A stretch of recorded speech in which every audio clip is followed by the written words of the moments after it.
um dos textos mais conhecidos e mais famosos do Antigo Testamento. Sem dúvida alguma, um dos textos mais lidos do profeta Jeremias, quando ele tem a ordem de Deus para ir à casa do oleiro, para Deus ali falar com ele. Eu queria que a gente pudesse estudar do versículo 1 até o versículo 17 nessa manhã, para compreendermos os princípios desse texto para a nossa vida. Jeremias viveu por volta do ano 600 a.C. Jeremias é um profeta pré-exílio babilônico, mas também durante o exílio babilônico. Mas Jeremias, diferente de Daniel e Ezequiel, não foi para a Babilônia.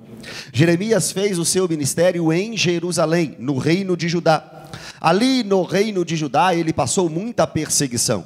Ele era um profeta que anunciava bênçãos, graças, sim, a nova aliança, sim, mas ele também profetizava juízo e correção ao povo de Deus. Para você ter uma ideia, nos dias de Jeremias, outro profeta chamado Ananias se levantou no capítulo 28 de seu livro, dizendo que o cativeiro babilônico duraria apenas 2 anos. E a multidão aceitou e recebeu este profeta Ananias. Mas Jeremias, ao contrário, pregava não aquilo que o povo queria ouvir. Jeremias não pregava a mensagem que era mais palatável. Jeremias pregava aquilo que Deus mandava pregar. E nem sempre aquilo que Deus manda pregar é o mais agradável. Deus mandou Jeremias anunciar ao povo que o cativeiro não duraria 2 anos, mas que o cativeiro babilônico duraria 70 anos. E por isso ele foi rejeitado pelo seu povo. Colocaram Jeremias preso num calabouço. Colocaram Jeremias preso num cepo, numa praça. E ele também foi exilado não na Babilônia, e sim no Egito. Enquanto Daniel é levado na Babilônia, na primeira leva de cativos, Ezequiel é levado na segunda leva de cativos, Jeremias fica em Judá, profetizando para uma nação que estava recebendo o juízo de Deus. Jeremias ouviu algo muito inusitado de Deus por 3 vezes. 3 vezes Deus disse a Jeremias: não ore pelo povo, não ore pelo povo, não ore pelo povo, porque eu não vou te ouvir. Eu não vou trazer agora restauração ao povo, só depois. Antes da restauração, eu vou trazer juízo. Tem muita gente que diz: eu quero um ministério como o de Jeremias. É claro, um ministério forte, um ministério imponente, um ministério que por gerações é lembrado, mas sofreu demais, mas passou por muitas dificuldades. Segundo a maioria dos estudiosos, ele escreve Lamentações também, para mostrar ao mundo o choro de Judá por causa do cativeiro babilônico. Tem um detalhe na vida de Jeremias, que alguns também não vão querer como Jeremias passou. No capítulo 14, se eu não me engano, Jeremias foi ordenado por Deus para não casar. Ele não poderia casar, porque a vida dele seria completamente votada ao ministério. Pastor, isso é uma doutrina? Não. O apóstolo Paulo também não casou, mas Pedro casou. Mas Isaías tinha uma mulher. Era algo extremamente peculiar da vida de Jeremias. Deus o queria totalmente para si. E no capítulo 18 nós vemos essa ordem de Deus a Jeremias: saia de onde você está e vá para a casa do oleiro, porque lá eu quero falar com você. E a intenção deste momento, a intenção deste culto é levar você também para a casa do oleiro. Nós cantamos: eu quero ser Senhor amado. Daqui a pouco a gente vai cantar, né, Priscila? Prepara aí. Como um vaso nas mãos do oleiro. E a gente diz: quebra a minha vida e me faça de novo. Eu queria que saíssemos daqui quebrados. Eu queria que saíssemos daqui amassados. Eu queria que saíssemos daqui como barros, mas barros na mão do oleiro. Olha o texto, o que diz a partir do versículo: palavras do Senhor que veio a Jeremias, dizendo. O nome Jeremias significa aquele que Deus estabelece. Foi Deus que estabeleceu Jeremias como um profeta. Hoje nós temos falsos profetas. Nos dias de Jeremias também temos vários falsos profetas. Durante toda a história nós temos falsos profetas, mas também temos verdadeiros profetas. Também temos homens que Deus separa para si. Também temos homens que Deus levanta para si. Não foi o homem que estabeleceu Jeremias, foi Deus. Não foi o homem que levantou Jeremias, foi Deus. Não foi o complô da denominação que levantou Jeremias, foi Deus.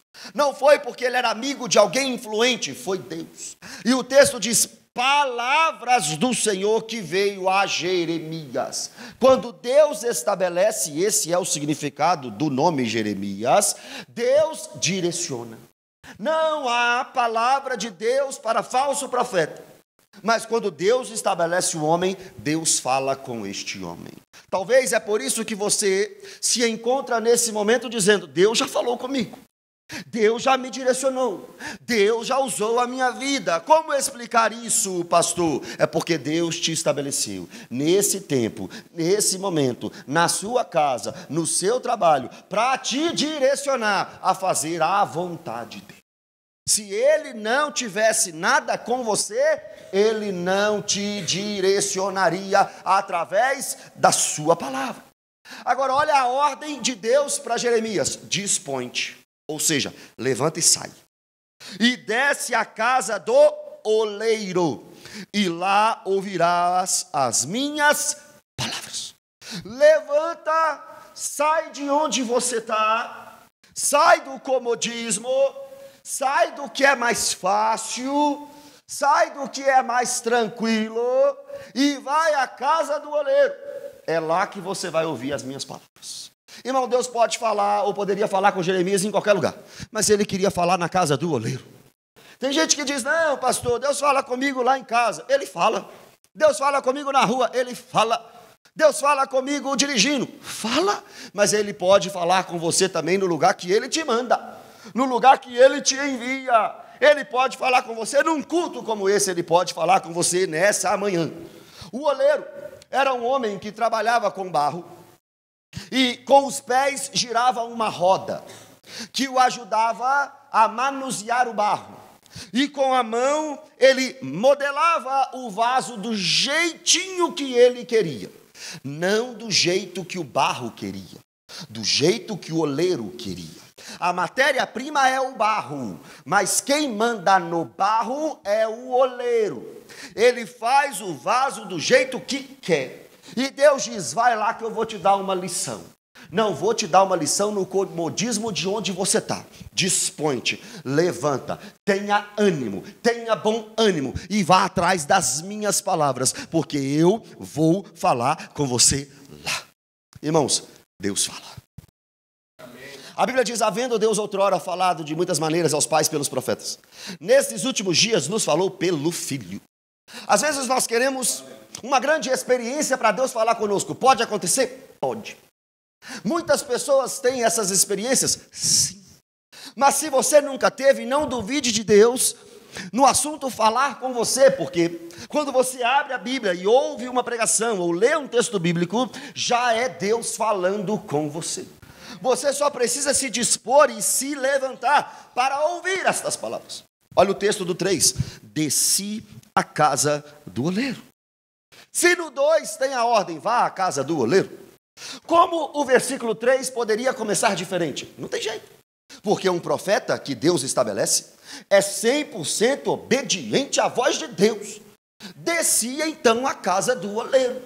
Mas, Jeremias, você não estava no conforto da sua casa? Estava, mas eu ouvi uma palavra para eu descer à casa do oleiro. Mas Jeremias, não estava tranquilo para você naquilo que você estava fazendo? Estava, mas eu ouvi uma ordem: desce à casa do oleiro. Tem gente, irmãos, que se fosse Jeremias, o versículo 3 estaria diferente. Eu demorei uma semana bem para cá do oleiro. Ouvi no 2, desce à casa do oleiro, mas desanimei, não fui não. Pastor, só se não estiver chovendo. Se tiver votação, eu não vou, porque sair de casa para votar e sair de casa para ir para o culto, ninguém aguenta. Mas se for muito cedo, eu não vou não. Isso é crente de hoje, que não aguenta um tapa na cara, que não aguenta uma unha encravada. Esse é o crente de hoje, mas Jeremias não. Jeremias é diferente. Se no 2 Deus manda, no 3 ele obedece. Desci à casa do oleiro. Manda quem pode. Obedece quem Deus estabeleceu. Jeremias obedece porque Deus estabeleceu. Pastor, não estou obedecendo a Deus. Talvez Deus não te estabeleceu ainda. Pastor, não estou obedecendo a Deus. Talvez nem crente você é ainda. O crente genuíno ouve a voz de Deus e obedece. Sai daí e vem para a casa do oleiro. Onde era mais confortável, lá ou na casa do oleiro? Onde era mais tranquilo, lá ou na casa do oleiro? Onde era melhor para ele, lá ou na casa do oleiro? Desci à casa do oleiro. E eis que ele, o oleiro, estava entregue à sua obra sobre as rodas. O que o oleiro faz? Modela o barro. O que o oleiro faz? Cuida do barro. O que o oleiro tem? Responsabilidade diante do barro. Você nunca vai ver o oleiro sem fazer uma coisa para o barro. Você nunca vai ver o oleiro deixar de fazer a sua vontade no barro. Como é que Jeremias poderia imaginar outra situação a não ser o oleiro cuidando do barro? Como é que Jeremias poderia esperar outra situação a não ser o oleiro trabalhando no barro? Irmão, presta atenção, isso aqui não é uma visão de Jeremias. Jeremias foi a um lugar onde tinha um oleiro. E quando ele chegou na casa do oleiro, ele viu o oleiro trabalhando. 4. Vai comigo. Como o vaso que o oleiro fazia de barro se lhe estragou na mão, tornou a fazer dele outro vaso, segundo bem lhe pareceu. Então agora, na casa do oleiro, um acidente. O vaso quebrou. Um acidente. O vaso foi destruído. Agora o vaso está danificado. Mateus oleiro, joga esse barro fora. Camila oleira, joga o barro fora. Priscila oleira, chuta o barro para longe de mim, não quer saber disso mais não, me fez raiva. Mas o oleiro de verdade não desiste de sua obra. Quebrou, quebrou, mas eu vou fazer outro vaso do mesmo barro. Está amassado, está danificado, está quebrado, mas eu não desisto do meu vaso. Vocês já estão entendendo? Então tá bom. Que a partir dos 5 a gente vai aplicar, mas vocês já estão entendendo. Glória a Deus por isso. Como quem não é oleiro vê o vaso quebrado, não tem utilidade. Mas como o dono do vaso, que criou o vaso, que é dono do barro, olha para aquele vaso, ainda tem esperança. Ainda tem jeito. Eu posso restaurar este vaso. E foi isso que Jeremias viu. O vaso quebrou, estragou, mas estragou na mão do oleiro, irmão. Ô, irmão, escuta. Tem jeito de um vaso estragar no meio da rua. Caiu do caminhão de mudança, estragou no meio da rua. Já era, o caminhão partiu. Tem como estragar na loja, já era, o dono não vai conseguir vender. Mas o melhor lugar para um vaso estragar e quebrar é na mão do oleiro. Porque na mão do oleiro tem transformação. Versículo 5. Eu acho que já dava para acabar aqui. Mas olha o 5. Então veio a mim a palavra do Senhor. Agora é o Senhor que vai interpretar esta situação para Jeremias. Se um homem interpretasse do 1 ao 4, poderia estar errado, mas é Deus falando para Jeremias. Agora, Jeremias, presta atenção. Por que é que eu te trouxe à casa do oleiro? 6. Não poderei eu fazer de vós como este oleiro, ó casa de Israel, diz o Senhor. Eis que como o barro na mão do oleiro, assim sois vós na minha mão, ó casa de Israel. O que é que Deus está fazendo? Ensinando Jeremias que a nação de Israel, e principalmente Judá, está nas mãos dele. Mas não é porque está nas mãos dele que não recebe correção dele, vai ser quebrado. E o nome desta quebra é cativeiro babilônico. O que Deus está falando para Jeremias é: Jeremias, Israel é propriedade minha. A nação é minha. E por ser minha, eu faço dela o que eu quiser. E ela está em desobediência para comigo, por isso será quebrada, mas também pode ser restaurada. Aí vem Babilônia, Nabucodonosor, amando de Deus, para julgar a nação de Judá. No ano 606 a.C., Nabucodonosor invade Judá, leva alguns homens cativos, dentre eles Daniel. No ano 597 a.C., Nabucodonosor invade mais uma vez Judá, leva homens cativos, dentre eles Ezequiel. No ano 586, a terceira invasão antes de Cristo, Nabucodonosor invade Jerusalém, destrói a cidade, coloca fogo no templo, acaba com tudo aquilo e leva homens cativos para a Babilônia. O cativeiro que começou no ano 606 a.C., vai terminar no ano 536 a.C., 70 anos, exatamente como Jeremias havia profetizado. E nesses 70 anos, Salmo 137, as margens dos rios da Babilônia, nós nos assentávamos e chorávamos, lembrando de Sia. Aí agora, na hora que Deus quebra o vaso, nação de Judá, é hora de chorar pelo leite derramado. Mas nós tínhamos a presença, nós tínhamos o templo, nós tínhamos o culto, nós tínhamos o sacrifício, éramos nação escolhida, mas não valorizamos e agora estamos quebrados. Não aproveitamos a oportunidade da visitação e agora estamos quebrados. Agora, pela dor, estamos aprendendo. Não disse que estão vindo pela dor a Cristo. Estou dizendo que a dor está ensinando. Agora estamos assentados, chorando, lembrando de Sião. E o povo daqui da Babilônia, Salmo 137 diz: canta. Você não é um povo que canta?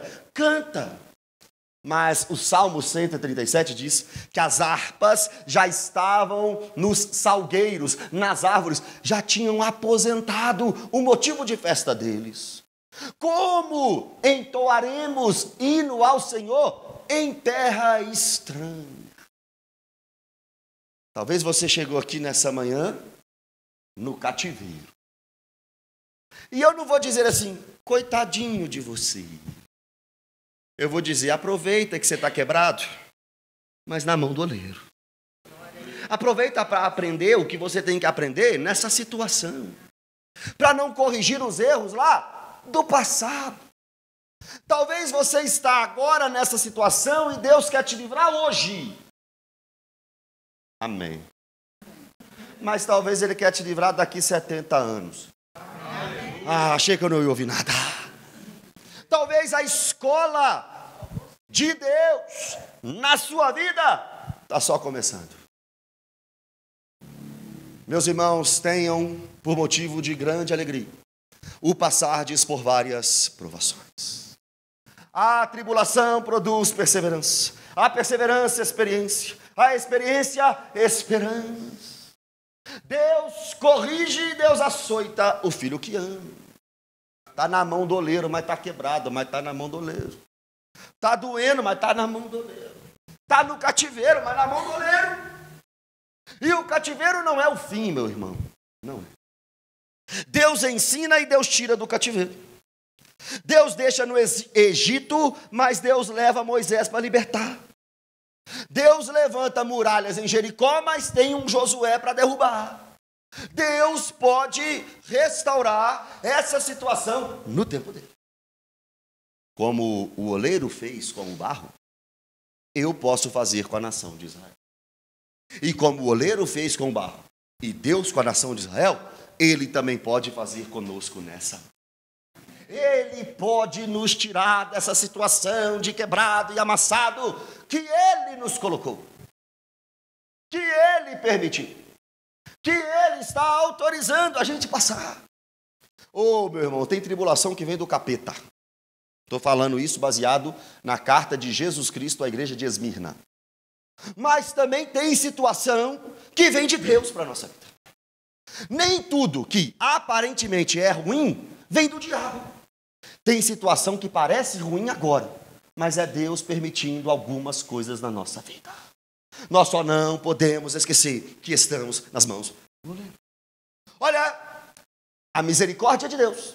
Agora olha também o juízo de Deus. 7. No momento em que eu falar acerca de uma nação, ou de um reino para arrancar, derribar e destruir. Exatamente as expressões do capítulo 1, quando Deus chama Jeremias para pregar. Deus chama Jeremias para pregar e diz que a pregação dele iria arrancar, derribar e destruir. Ou seja, pregar juízo. Jeremias foi chamado para pregar uma mensagem dura. No mesmo momento que eu falar isso com uma nação, olha o 8. Se a tal nação se converter da maldade, contra a qual eu falei, também eu me arrependerei do mal que pensava fazer-lhe. O que o texto está dizendo é, se tiver uma sentença para alguém, mas esse alguém se arrepender, eu, ao invés de trazer juízo, levo misericórdia. Se houver arrependimento, quebrantamento, eu entristeço do mal que eu iria fazer e entrego àquela nação graça. Essa palavra arrepender aqui está em português, mas no hebraico é nahan. E nahan é diferente desta palavra aqui, que também é arrepender. Está em português, converter. Aqui é shuv, shuv. Shuv no hebraico é converter, mudar a rota. Arrepender, nahan, no hebraico, é se entristecer profundamente por algo. Por que eu estou te explicando isso? Porque a Bíblia diz que Deus não é homem para que minta, nem filho do homem para que se arrependa. Aqui está dizendo que Deus arrependeria. Aqui está em português. Em hebraico, a ideia não é arrepender, é entristecer profundamente daquilo que iria fazer. Perceba a diferença? Agora vamos para o versículo 9 e 10. E no momento em que eu falar acerca de uma nação, ou de um reino, para edificar e plantar, também uma parte da mensagem de Jeremias no capítulo 1, se eu falar que vou abençoar uma nação, 10, se ele fizer o que é mal perante mim, e não der ouvido à minha voz, então me arrependerei, narrando de novo, do bem que houvera dito que lhe faria. O que Deus está dizendo é, quem planta, colhe. Não adianta tentar plantar algo para colher outro. Quem planta, colhe. Se você plantar desobediência, você vai colher juízo de Deus. Se você plantar obediência, você colhe graça de Deus. A nação de Judá tinha colhido desobediência. E agora vai colher desobediência. Mas se aquela nação tivesse se prostrado diante de Deus, se tivesse colocado a vida diante de Deus, não teria cativeiro. Mas o cativeiro foi não porque Deus é mau, e sim porque Ele é justo. Tem coisa que acontece não é porque Deus é mau, mas é porque Deus é um justo juiz. Olha o 11, irmãos. Ora, pois, fala agora aos homens de Judá e aos moradores de Jerusalém, dizendo, assim diz o Senhor. Eis que te digo, de mim mesmo, tem muito. Eu estou tendo uma percepção. As profecias hoje é assim, 3 meses, daqui a pouco não acerta, daqui 3 meses sua vida muda. Falando daqui 1 ano, sua vida está abençoada. Eu estou vendo uma porta aí, tá? Estou vendo uma chave. Não é assim que o profeta age. O profeta é direto. O profeta é objetivo. O profeta fala o que Deus mandou falar. Assim diz o Senhor. E os profetas de hoje só profetizam bênçãos e vitórias. Só coisa boa, eu estou impressionado. É só coisa boa, principalmente se estiver profetizando para o líder da igreja. O pastor convidado que vai profetizar na vida dos líderes da igreja é só expansão, é só avanço. Não anuncia mais que está em adultério, não tem ninguém mais roubando igreja, é só coisa boa. Só que Jeremias não era profeta vendido. Jeremias não estava pregando por agenda. Jeremias não profetizava bem para ser convidado para a próxima conferência. Jeremias ouvia o que Deus falava e pregava o que Deus mandava pregar. E olha o que Deus mandou Jeremias pregar. Assim diz o Senhor. Fala, Senhor, que o teu servo ouve. Então escuta. Eis que estou forjando, moldando, da mesma forma que o oleiro molda o barro. Eis que estou moldando, forjando mal e formo um plano contra vós outros. Se eu planejar um mal para o meu irmão consegue fugir de mim. Se fulano forjar o mal contra essa igreja, a gente consegue de um jeito fugir de fulano. Mas se vier de Deus, ainda antes que houvesse dia eu era, e ninguém há que possa livrar alguém das minhas mãos. Agindo eu, quem impedirá? Bem sei que tudo podes, nenhum dos seus planos podem ser frustrados. Deus está dizendo para Judá: eu estou planejando um juízo para vocês. Qual juízo? Cativeiro babilônico. Eu vou lançar vocês no cativeiro babilônico. Vocês vão passar 70 anos de correção. Ninguém quer ser corrigido. Mas a correção, às vezes, meu irmão, forja muito mais o nosso caráter do que um presente. Final de ano, ganhou um carrinho, o filho. Ano que vem tem outro carrinho. Mas se naquele final de ano ele não receber presente, porque não foi bem na escola, ele não vai esquecer nunca mais. Porque aquilo está mostrando para ele uma correção. Na hora, o pai vai ser chato. Vai ser mal.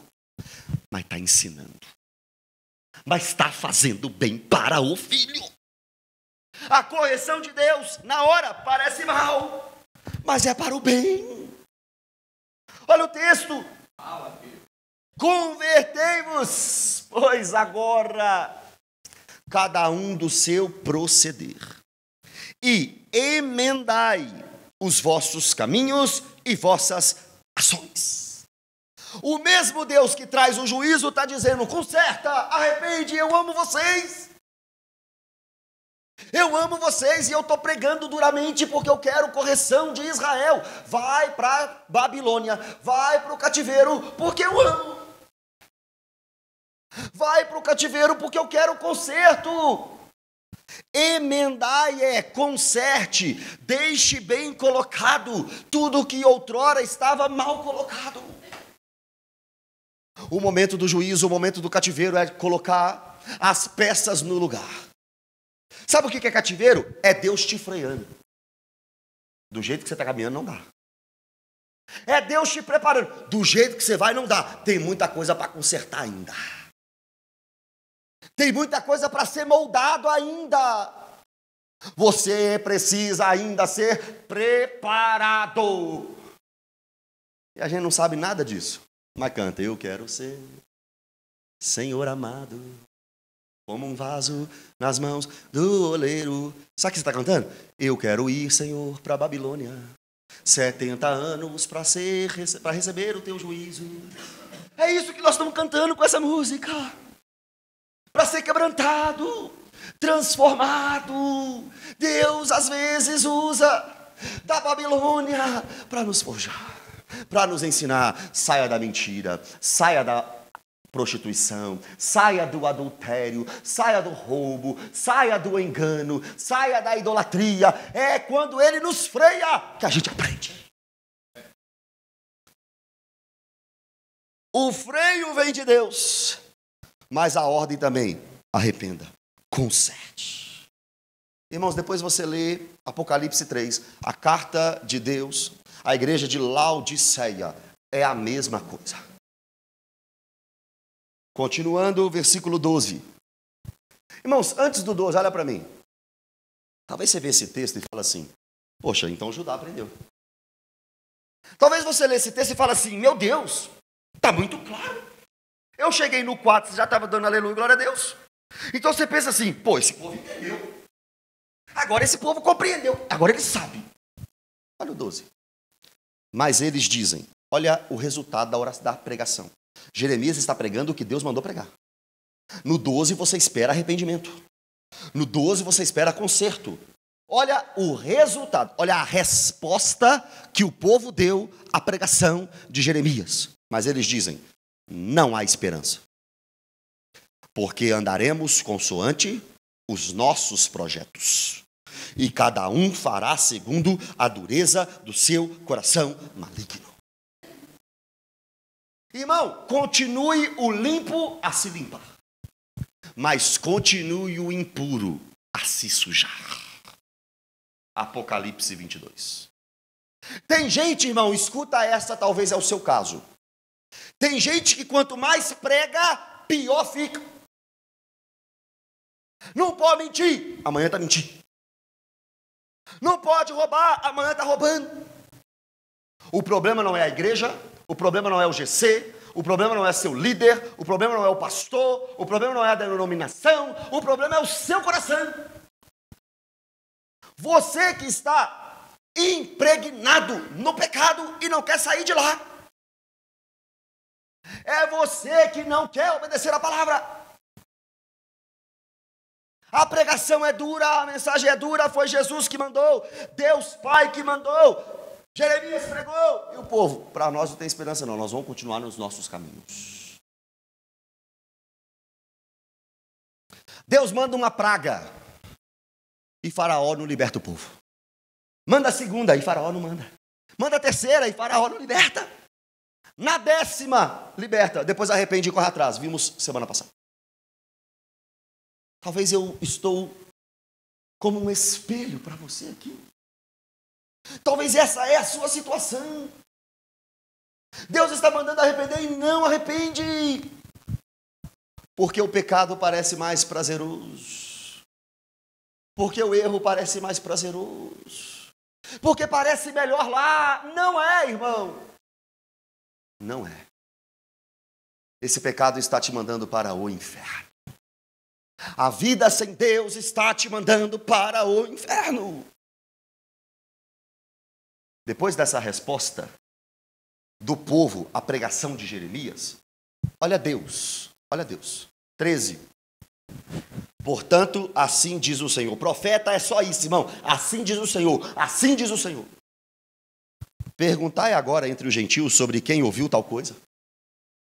O que Deus está dizendo é, Jeremias, vem cá. Você viu o que esse povo respondeu? Vi, Senhor, um absurdo. Vai lá no povo gentil e vê se eles tratam os deuses dele dessa forma. Não trata. Trata com muito mais respeito do que estão me tratando. Com muito mais obediência do que estão me tratando. Nem entre os gentios tem algo tão terrível. Lembra de Paulo em 1 Coríntios 5? Quando um homem estava se deitando com a mulher de seu pai, ele disse que naquela igreja tinha imoralidade tamanha que nem entre os ímpios ele tinha visto. Tem coisa dentro da igreja, irmão, que nem o ímpio é capaz de fazer. Tem coisa que crente faz que nem o ímpio é capaz de fazer. Tem absurdos no caráter de líderes que nem o membro é capaz de fazer. É por isso que, vez ou outra, estoura um escândalo dentro da igreja evangélica por aí. É porque às vezes está aqui dentro, mas é pior do que quem está lá fora. Até quem está lá fora tem mais temor, às vezes, do que quem está aqui dentro. Porque quem está aqui dentro já acostumou com o sagrado. Já não tira mais a sandália do pé. Já acha que pode falar com Deus de qualquer jeito. Entrar na presença, não existe isso. Estar na presença de Deus de qualquer jeito. Tem gente que acha que pode tratar Deus de qualquer jeito, meu brother, meu parceiro, o cara lá de cima, ele ainda é o fogo consumidor. Ele ainda é Deus e exige ser adorado e cultuado e servido do jeito dele e não do nosso. O que estão fazendo no nosso meio? Como estão cultuando o nosso Deus? Como estão servindo ao nosso Deus? Quem é você diante de Deus com a porta do seu quarto fechada? Quem é você quando ninguém está vendo? Deus está vendo. Vamos passar a sua semana nesse telão aqui, nessa TV aqui hoje? Vamos ver quem serve e quem não serve a Deus? Prova para mim não, irmão, esquece. Prova para Deus. Deus está vendo Judá e está dizendo, Não existe isso nem entre os pagãos. Coisa sobremaneira horrenda cometeu a virgem de Israel. Deus chamou Israel de virgem, a sua noiva, a sua mulher, o seu povo. E é este povo que está abandonando a Deus. 14. Acaso a neve deixará o Líbano? Não, sempre vai ter neve no Líbano, ok. A rocha que se ergue na planície, não vai acabar a neve lá. Ou faltarão águas que vêm de longe, frias e correntes? Nunca vai acabar as águas nas rochas do Líbano, nunca. Mas no meu povo vai faltar obediência. Não falta neve na montanha, não falta água na montanha, mas no meu povo falta obediência. Quem disse que não é para obedecer a Deus ainda? Quem disse que isso aqui é uma sugestão? Quem disse que perdoar é sugestão? Quem disse que amar o outro é sugestão? Quem disse que negar a si mesmo é sugestão? Quem disse que tomar a cruz é sugestão? Tudo isso são ordens do Senhor Jesus Cristo. Ele não está te pedindo, Ele está te mandando. Quem disse que congregar é sugestão? Servir é sugestão? Quem disse que pregar é sugestão? Quem disse que fazer discípulo é sugestão? É ordem de Jesus. No Líbano nunca falta neve, nunca falta água, mas no meu povo falta obediência. Contudo, todos os do meu povo se têm esquecido de mim. Abandonaram a Deus. Deus não os abandonou. Eles abandonaram a Deus. Fazendo o quê? Idolatria. Queimando incenso aos ídolos, que os fizeram tropeçar nos seus caminhos e nas veredas antigas. Tinha a lei de Deus, vereda antiga. Tinha a lei de Moisés, vereda antiga. Mas agora o povo esqueceu de tudo isso. Irmão, é fácil, não é, esquecer a lei de Deus às vezes. A proposta vem, você esquece do que está na Bíblia. A promoção vem, você esquece o que está na Bíblia. A Bíblia foi escrita há muitos anos atrás. Está aqui tudo para mim, para você, para a gente seguir, para a gente viver, para a gente obedecer. Vem uma propostinha de Satanás lá do mundo. E a gente esquece as veredas antigas. E a gente esquece o que está escrito. E a gente esquece da fidelidade a Deus. Para que andassem por veredas não aterradas. Esse pecado, esse abandono faria algo naquela terra, para fazerem da sua terra um espanto, e objeto perpétuo assobio.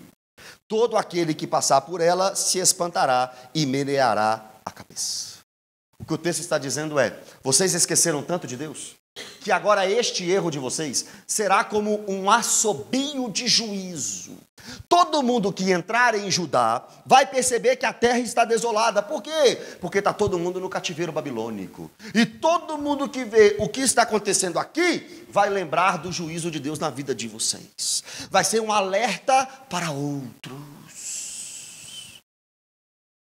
Ô, meu irmão, eu vou te dar duas opções. A primeira, aprender com o erro do outro. Ou segundo, errar e ver outros aprendendo com o seu erro. Você pode nessa manhã aprender com os erros dos outros. E este cativeiro babilônico ser um assobio no seu ouvido o dia inteiro. Mas se isso não acontecer, e você continuar no erro, Deus pode vir com juízo e com conserto. E outros vão perceber que você está sendo corrigido por Deus. Nós estamos diante de um alerta. Olhe como ficou o reino do sul. Olha como ficou Judá durante o cativeiro babilônico. É isso que Deus faz. Ele corrige, ele exorta. 17. Com vento oriental, iria vir do oriente uma destruição. os espalharei diante do inimigo. 70 anos cativo. Mostrar-lhe-eis as costas, e não o rosto, no dia da sua calamidade. O que o texto está dizendo é: não adianta orar por mim quando Nabucodonosor invadir Jerusalém. Não adianta clamar por mim aos 45 do segundo tempo. Nesse contexto que eu estou dizendo. Não adianta trazer para mim as suas queixas, porque eu não vou mostrar para vocês o rosto, eu vou mostrar as costas. Seu melhor amigo virar as costas para você é uma coisa, irmão. Seu pastor virar as costas para você é uma coisa, irmão. A sua esposa virar as costas para você é uma coisa, irmão. Deus virar as costas para você é outra coisa. O texto está dizendo: não vou trazer graça, vou trazer juízo. Vou restaurar lá na frente, só depois dos 70 anos. Antes não. Antes não. Você já ouviu uma frase assim, olha? Deus tem pressa. Como alguém que não tem relógio tem pressa. Deus tem pressa em te livrar daí. Quem te disse isso? Deus tem pressa em te abençoar. Ele é dono do tempo. Como é que ele tem pressa? Os nossos dias foram escritos e determinados. Como é que ele tem pressa? Pressa de quê? Ele está acima do tempo. Ele não tem pressa de nada. Ele é atemporal. As coisas acontecem do jeito dele. Se ele tivesse pressa de livrar o povo do cativeiro, Ananias estaria certo 2 anos. Ele não teve pressa, 70 anos. Então agora, a mensagem não é: Deus tem pressa de tirar do cativeiro você. Agora a pregação é: Deus não tem pressa nenhuma de te tirar do cativeiro. Venha ao culto, domingo às 10. Vai estar cheio ou vazio? O culto vai estar cheio ou vazio? Com esse título: Deus não tem pressa de te tirar do cativeiro. Vazio, irmão. Cheio vai estar assim, ó: Deus tem pressa de tirar você do cativeiro e já preparou a mansão e o carro zero na porta. Vem! Aí está cheio. Aí está cheio. Mas perceba, irmãos, o texto termina aqui dessa perícope. Talvez você está assim: pastor, mas eu estou esperando. Não, acabou aqui a mensagem. Pastor, mas acabou a mensagem. Deus vai levar alguns para o cativeiro. 70 anos. Aí chega o ano 539, a Pérsia vence a Babilônia, se torna um império mundial. No ano 536 a.C., Ciro libera Zorobabel e Josué para a terra. No ano 457, Artaxerxes libera Esdras para a terra. No ano 445 a.C., Artaxerxes libera Neemias para a terra. Uns para reconstruírem o templo, outros para voltarem com a lei de Deus e outros para reconstruírem a cidade, mas 70 anos depois. Que Deus te dê graça para passar pelo cativeiro. Se for o dia de sair do cativeiro, irmão, me puxa e me tira também. Mas se não for, 70 anos de cativeiro. Fique em pé no seu lugar, vamos orar.